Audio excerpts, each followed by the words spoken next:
Good afternoon, ladies and gentlemen. It's a privilege to meet with you today and talk about the beef cattle market outlook for 2022, really. I hope it's a better year somewhat than 2021. It's been kind of a strange year, one that obviously we're going to live through. But if we look where we're going to go in today's talk, we'll try to look at demand and then supply.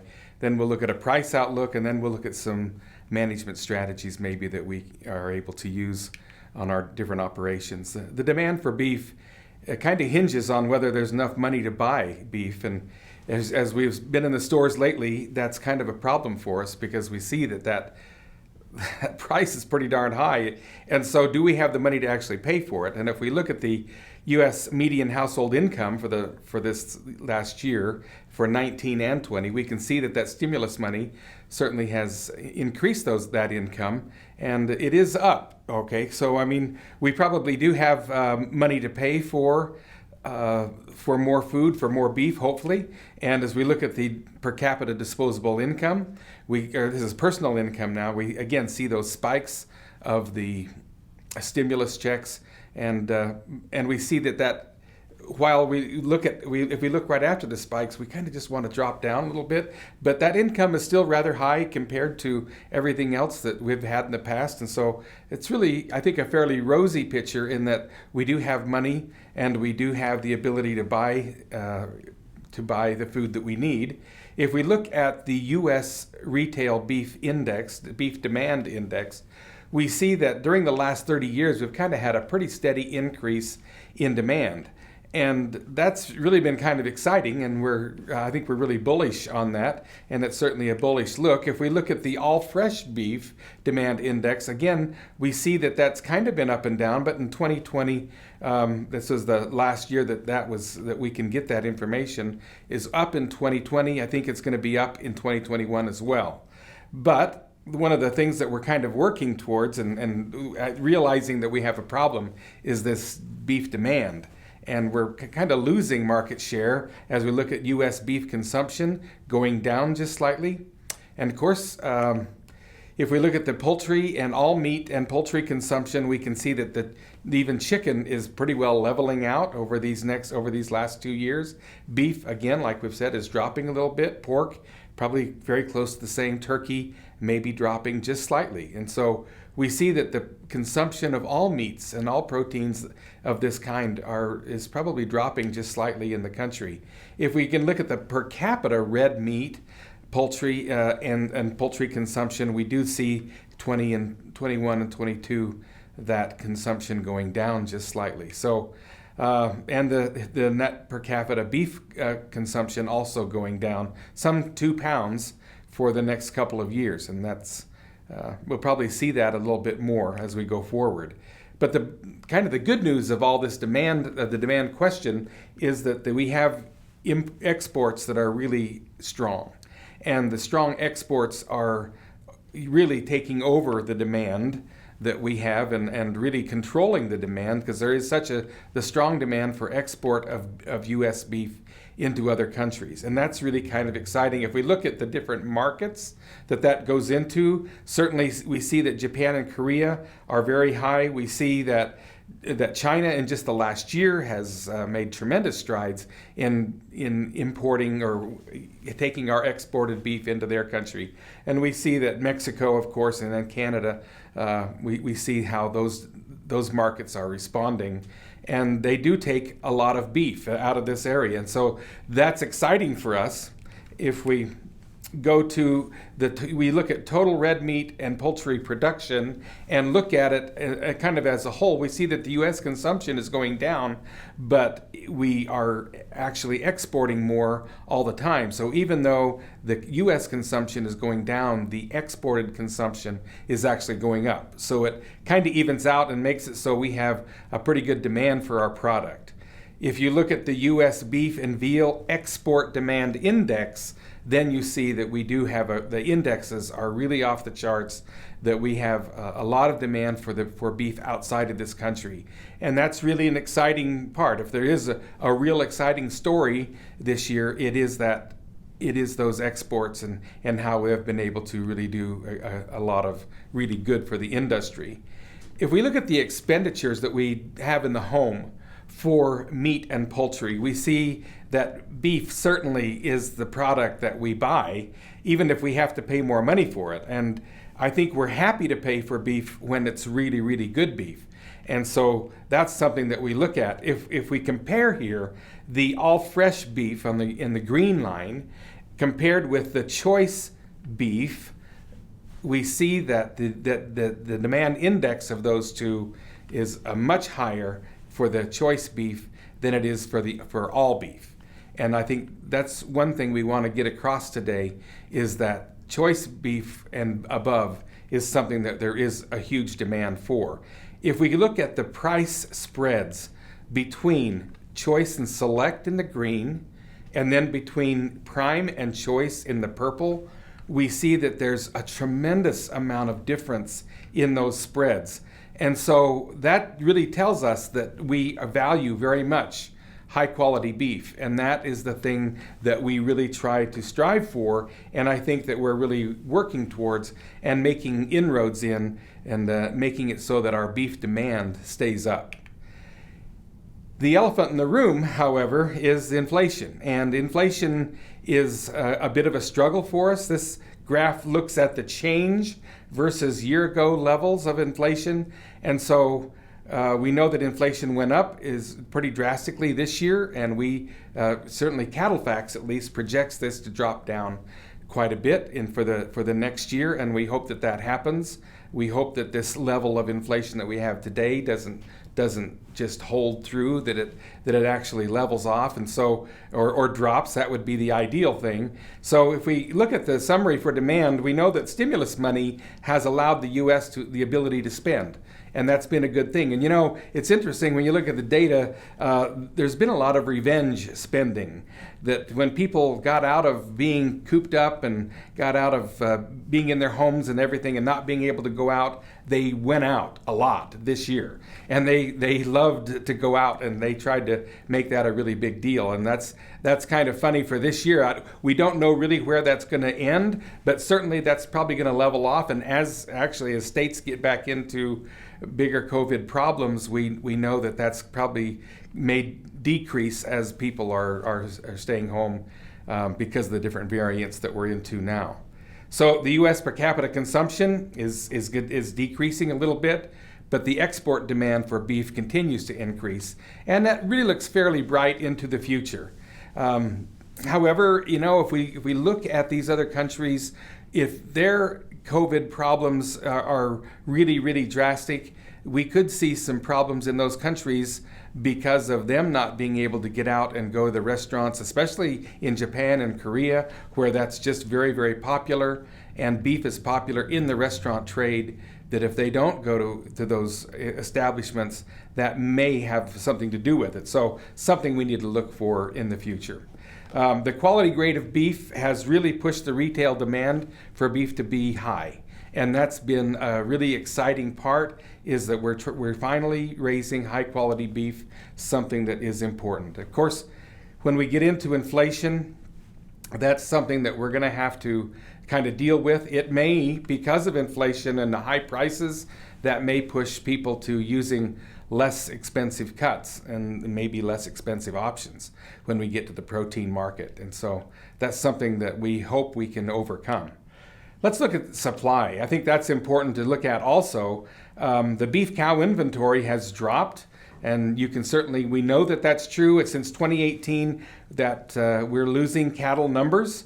180,000 in 21, 400,000 in we project in 2022, and another 250,000 probably forecast in 2023. Now these, again, this slide is from CattleFax, and that's certainly their projection, but certainly I think it's the projection of many people throughout the country. So if we look at beef production versus the cattle inventory, we know that the beef production is going to have to drop just because we're dropping in numbers, because as you look at the cattle inventory, it's dropping in numbers as well. All right, So let's take a small look at the inventory by cycle, because I think that's really an important part. If you look at the darker blue line, kind of in the middle, starting at about $89, 89 million heads, we can see that that trajectory is just slightly going up, and then it's starting to head down. And so we haven't hit the bottom of that cattle cycle yet. And we don't think that'll probably maybe bottom out either next year or the following year. So we're going to have a decrease in that cattle inventory, probably at least for this year and next year, and maybe the following. If we look at the beef production per cow, however, we see that level is still heading up. So even though we're producing more beef per cow, we're still not without the cows, right? Then we have decrease in the production of the beef itself. And we look at the carcass weights. We know that there was a high in 2020 because of the being not current with cattle because of COVID, and so we see that that's going to drop from 20 on. But it's going to get caught up, and I think we're going to be back basically to our long-term average of about 5 pounds per year increase in production per cow, which is amazing. We have fewer cows today and we're producing the same amount of beef. That's just incredible how we do that. So if we look at the heifer slaughter, that's also indicative of how we're building or liquidating the herd. That 37%, where that line is in the middle of the graph, that's an important number, because if we get above that number, then we are probably liquidating the herd, and that's what we see in 21 and in 22. That probably not until 23 do we see that there's probably going to be some building of the heifer herd, and so that's when we start building up numbers again. And again, the calf supply, the feeder cattle and calf supply, we'll see that drops through 22 and probably into 23, and we're just going to have fewer numbers. So let's take another look at this, because I think we need to look at it. Why are we having this big drawdown of cattle? Certainly the drought in the west is an issue, and it's not just in the west. That goes pretty far. If you look at the graph, it actually goes pretty far into the plains, and so we see that we have drought problems. And actually, looking at the last couple of years, about 25% of the cattle herd is in a drought in October. And so that's indicative of one of the reasons why we've got a sell-off of cattle right now, just trying to deal with that, with the drought situation. And the story is that the drought's probably going to go forward into 2022. And so especially in this area, we had lots of cattle culled because of the drought situation, because there just wasn't enough feed to take care of them. And so that's an issue that's going to go forward. So the cow herd liquidation continues into 2022. Those factors include the drought. It includes feed availability and price. It includes labor and somewhat profitability. We haven't been that profitable in the cow-calf industry the last couple of years. And so that profitability has allowed us to lose a lot of resilience in the beef cattle area, because we just haven't had enough money to put feed aside so that we could live through a drought type situation. And that's kind of been a problem. So the replacement heifer numbers are down.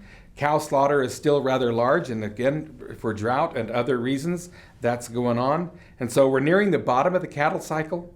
And so that's going down. The beef supply will decrease. And we know that that's going to happen because we have a decrease in cow numbers. It's just numbers. It's just the way it's going to have to be.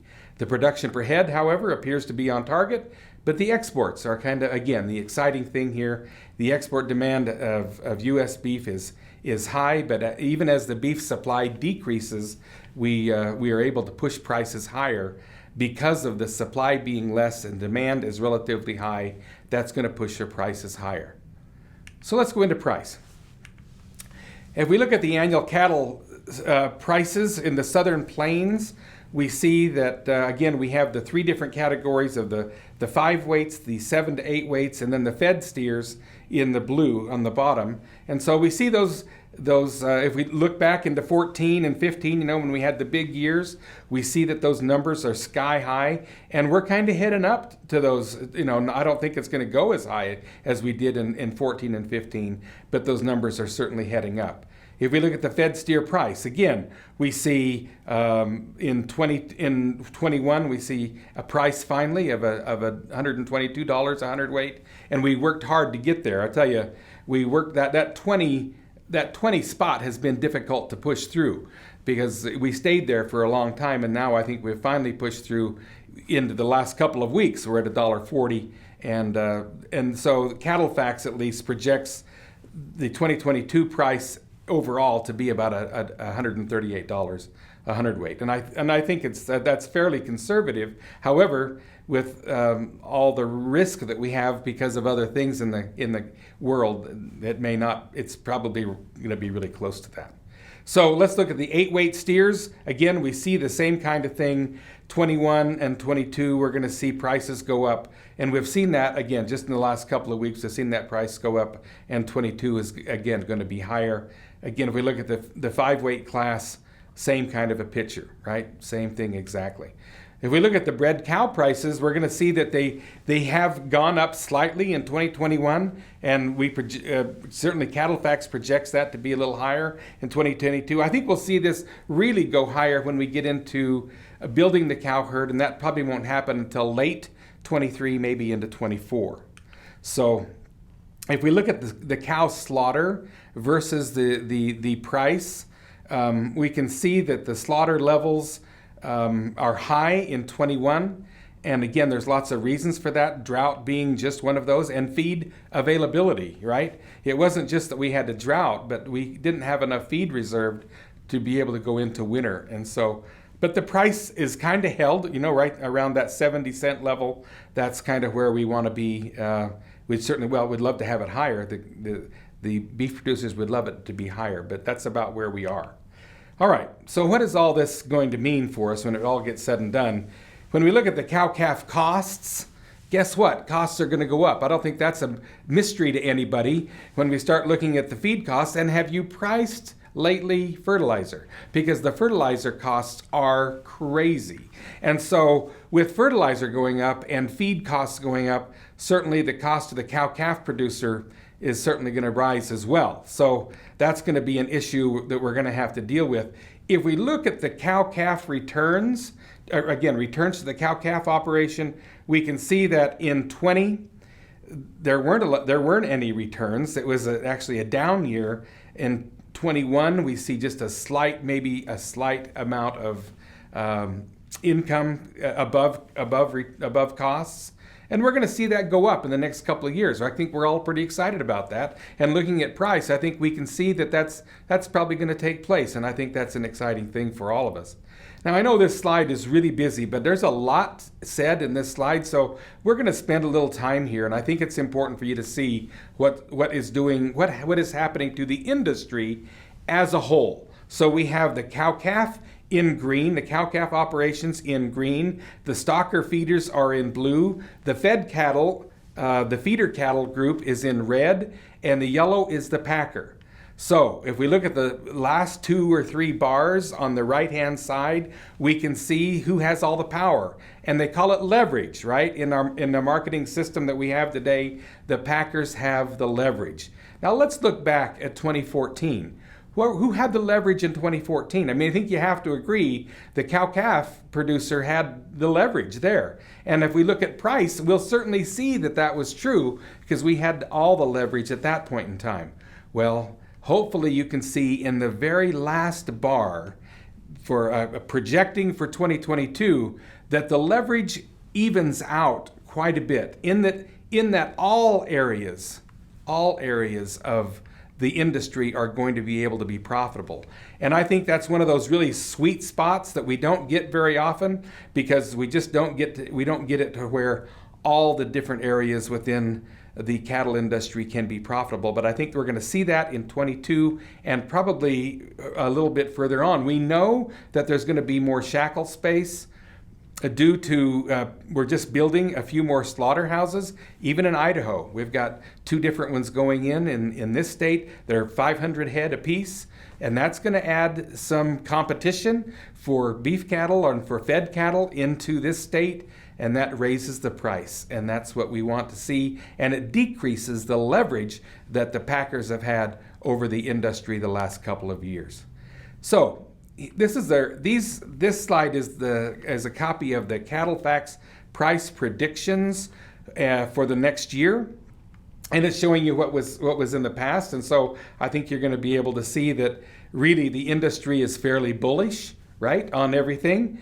We can see that prices are probably going to go up, and I think that's a nice looking prediction for what we'd really like to see in the cattle industry in the future. Is this overly optimistic? I guess I don't think so. I kind of thought that last year's prices that they used were a little or a little pessimistic, but we never really we did hit 122, and we know that did happen, but it finally happened at the very end of this year, the very last part of it. All right, let's look at some things that we need to watch for. Beef production is stalling out as numbers decrease, right? We know because we just have less numbers, we're going to produce less beef. The weather looks like another La Nina, at least coming into 2022, and then for the West, that's probably not a good sign. Now, for the upper Northwest, right out of Canada, they're underwater right now, right? They're getting all kinds of wet, and that's part of that La Nina trough. It just kind of it comes down, but doesn't really come down into southern Idaho to the point that where we would get a lot of water normally. And so the rest of the Southwest and that kind of area, we're going to be into a drought again probably this next coming year. And I don't think that's good news, but I think that's something we're going to have to face. If we look at trade, China is a big deal. And the trade with Japan and Korea, that's also huge. And we need to realize how important that is and produce quality beef so that can continue. We know that exports continue to drive the beef market. Inflation, it may end up changing both supply and demand and on both sides as we have higher prices for many things. And that's going to be something we're going to have to live with, and that's something that we're going to have to deal with. And we hope that it doesn't take off. And I guess that's the real hope, that we can get it to not be crazy. The high quality beef, the prime, the CAB, the upper 2/3 choice, that's the area that we need to be producing cattle. If we're not producing those kinds of cattle, we're not going to capture price. And if we're going to be profitable within this industry, those prices must be captured.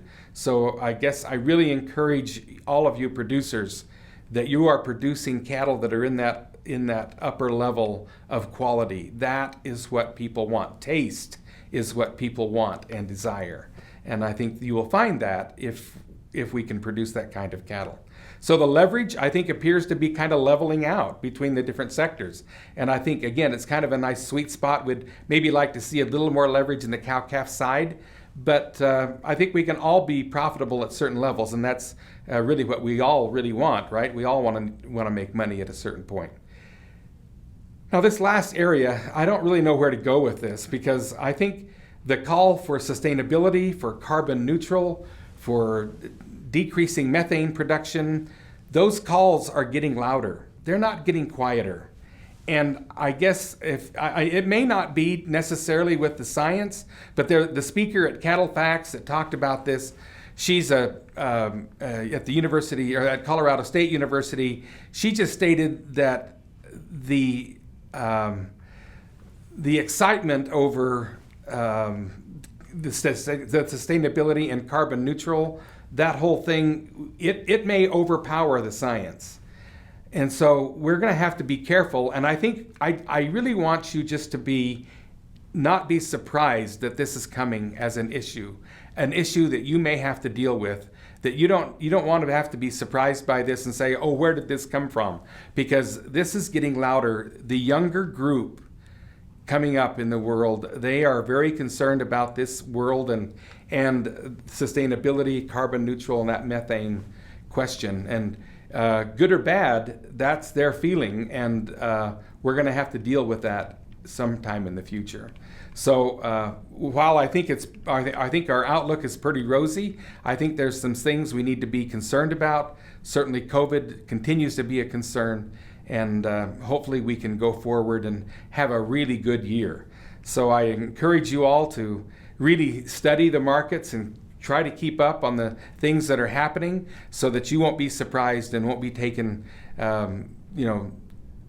struggling to figure out what's going on, that you'll already have your hand and your finger on that, on what's happening in the world. So thank you for letting me talk to you today. I'll be happy to respond to any questions that you might have. Thank you.